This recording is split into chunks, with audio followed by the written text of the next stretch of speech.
গত 2 বছর থেকে এই আসামি জাহের আলভী বিভিন্ন মেয়েদের সাথে পরকীয়া সম্পর্কে লিপ্ত। সেই পরকীয়া সম্পর্ক থেকে এই ইকরার সাথে ইকরার সাথে দাম্পত্য কলহ চলে আসতেছে।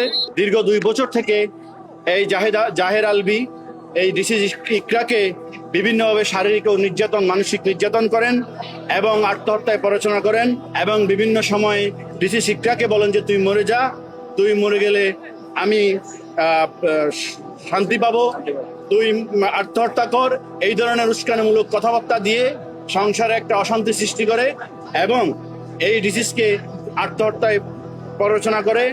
আমরা বিজ্ঞ আদালতকে অবহিত করেছি এই ডিসিজ ইকরা এই 5 বছরের পুত্র সন্তানের মুখের দিকে তাকিয়ে এই সংসারটা টিকিয়ে রাখার জন্য এবং এই আজকের আসামি জাহের আলভীর সাথে সাংসারিক দাম্পত্য সম্পর্ক টিকিয়ে রাখার জন্য বহু রকম চেষ্টা করেছেন। সব রকম চেষ্টায় ব্যর্থ হয়ে এই আসামির প্ররোচনায় এই আসামি এই ডিসিজ ইকরা আত্মহত্যার পথ বেছে নেয়। আমরা বিজ্ঞ আদালতকে অবহিত করেছি এই আসামি ঘটনার সময় দেশের বাইরে ছিল এবং এই মামলার তদন্তকারী কর্মকর্তার একটা আবেদন ছিল ইমিগ্রেশনে আসার পর যেন আইন শৃঙ্খলা বাহিনী তাকে আটক করে গ্রেপ্তার করেন। বিজ্ঞ আদালত সেটা মঞ্জুর করেছেন।